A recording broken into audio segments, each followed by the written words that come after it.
क्या आपने कोई ड्रेस कोड रखा उसका? देखिए, जो दिल्ली आंदोलन चल रहा है उसको आज 42वां दिन हो गया जो हरियाणा के बॉर्डर पर चल रहा है। आज हमने यहाँ अलकड़े गांव, कत्थू नंगल एरिया, अमृतसर जिला, यहाँ बड़ी विशाल मीटिंग की है अपने वर्करों के साथ। एक तो हमने यूनियन का ड्रेस कोड लागू करवाया है, फिर नीली पगड़ी, नीला गमछा और झंडा यूनियन का, ये सभी ने कंपल्सरी रखना है। दूसरा, आने वाले समय में गेहूं की कटाई का सीजन आ रहा है, उसके लिए अप्रैल महीने से माताओं बहनों को, औरतों को मोर्चा हमने संभालना है, उसकी तैयारी कर रखी है। अभी अप्रैल में किसान गेहूं की कटाई करेगा और माताएं बहनें जो हैं वो धरने में जाएंगी, और जो किसान और माता बहन धरने में होगी उनकी जो हमारी गांव की सारी कमेटी है, पंचायत है, सबसे पहले उनकी गेहूं काटी जाएगी, सबसे पहले उनकी तूड़ी बनाई जाएगी। तो ये कार्यक्रम भी हमारे जो वर्कर करेंगे।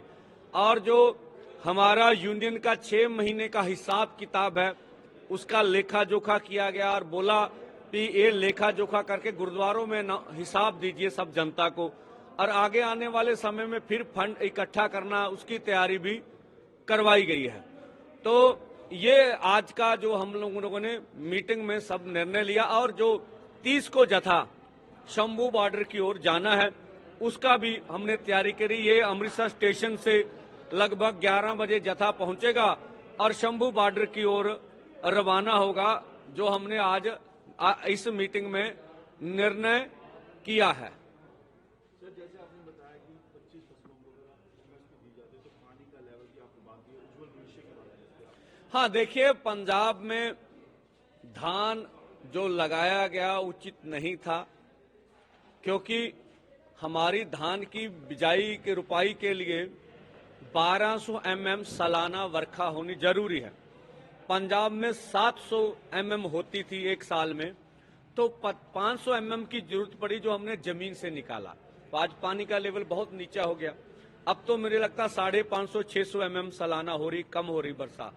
अगर एमएसपी लीगल गारंटी कानून बन जाए तो जैसे मक्की का रेट उचित मिल जाए, मूंग का, अपना तेल बीजों का, मां का और दालों का, और मुझे लगता आधे से ज्यादा रकबा धान से निकल सकता है, डाइवर्सिफिकेशन हो जाएगा।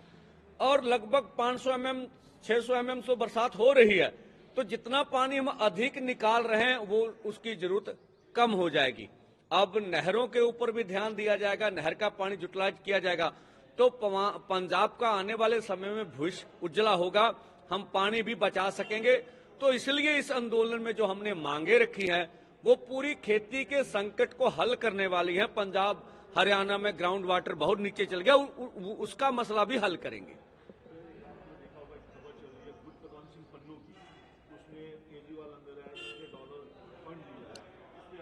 हाँ, देखिए, जो भारत सरकार की जांच एजेंसी है उनका दोष आया है केजरीवाल जी के ऊपर कि बाहर से फंडिंग हुई है।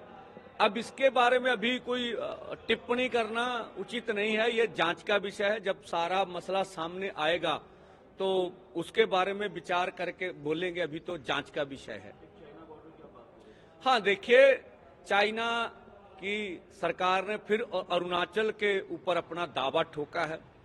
सबसे ताकतवर प्रधानमंत्री कहे जाने वाले अभी उनके ऊपर कुछ बोल नहीं रहे हैं।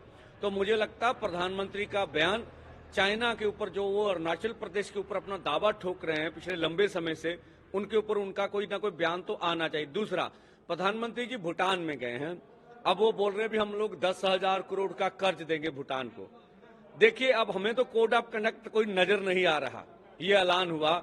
अब वो बोलेंगे भी प्रधानमंत्री का दौरा तो पहले से अनाउंसमेंट हुआ था, कह सकते हैं भाई, अच्छी बात। लेकिन हम जब किसान मजदूर मांगता है तो बोलते देश का खजाना लुट जाएगा। अब भूटान को अगर हमारे पास पैसा है तभी हमने दिया ना, तो भाई पहले अपना घर देख लीजिए, तब दूसरों की मदद भी कर लेंगे। पहले अपना घर तो संभाला नहीं जा रहा, यहाँ तो किसानों की हालत बुरी है। तो हम चाहेंगे प्रधानमंत्री जी किसान मजदूर के बारे में अगर वो कोड ऑफ कंडक्ट में उनका अनाउंसमेंट भी कर सकते हैं तो हमारा भी हो सकता है, इलेक्शन कमीशन से पूछकर।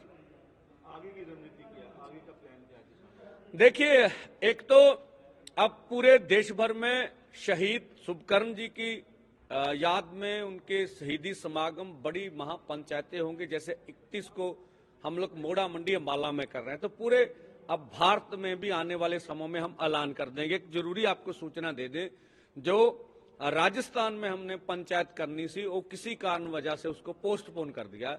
अब वो आगे 15 से लेके 20 अप्रैल के बीच में होगी। तो पूरे देश भर में हमारे कार्यक्रम चल रहे हैं, तो आने वाले समय में सभी डेटे हम अनाउंसमेंट करेंगे।